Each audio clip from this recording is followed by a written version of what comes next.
নমস্কার বন্ধুরা, কেমন আছো? আশা করি ভালোই আছো। আমিও ভালো আছি।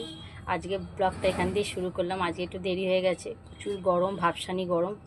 এই গরমে কিচ্ছু করতে ইচ্ছা করছে না, তাও কষ্টমষ্ট বাজারে গেছি। তো দুদিন একটু ভিডিও দিতে দেরি হয়েছে, দিতে পারিনি। গরমে আর ভালো লাগছে না। এখন 12টা 35 হয়ে গেছে। ভিডিওটা এখন থেকে চালু করলাম। কি কি রান্না করেছি তোমাদের তা সবটা দেখাবো, দেখতে থাকো, আমার সাথেই থাকো। এই যে বন্ধুরা, কি রান্না করেছি তোমাদের দেখাচ্ছি, আসল দ্বারে দেখাই। এ দেখো, এই যে হয়েছে আমড়া দিয়ে টকের ডাল করেছি। এই যে আমড়া দিয়ে টকের ডাল করেছি। আর হয়েছে এই দেখো, ট্যাংরা মাছের আলু দিয়ে ঝাল করেছি। ট্যাংরা মাছ দিয়ে আলু দিয়ে ঝাল। আর হয়েছে ফুলকপি আলু ভাজা।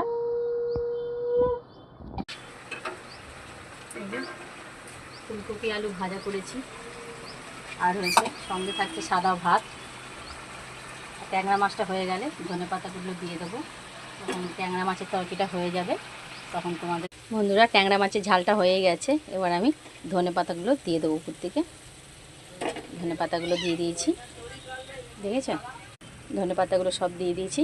ট্যাংরা মাছের ঝালটা হয়ে গেছে। হালকাই রান্না করেছি, সর্ষে দিইনি।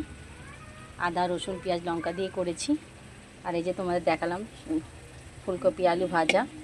আর ডাল থাকছে। গরমে টকের ডাল না হলে তো হবেই না বন্ধুরা। আমরা দিয়ে টকের ডাল করেছি, সঙ্গে থাকছে সাদা ভাত। এই আজকে আমাদের দুপুরবেলা রান্না। এই ছোট আমার রান্নার ভিডিওটা কেমন লাগলো, ব্লগটা কমেন্ট করে বলবে। আমার পাশেও থাকবে। ছোট্ট রান্নার ভিডিওটা তোমার কেমন লাগলো কমেন্ট করে বলবে, আমার পাশে থাকবে। এই ছোট্ট খাট্ট রান্নার ভিডিওগুলো যদি পেতে চাও, আমাকে একটা লাইক শেয়ার কমেন্ট সাবস্ক্রাইব করে দেবে। নমস্কার।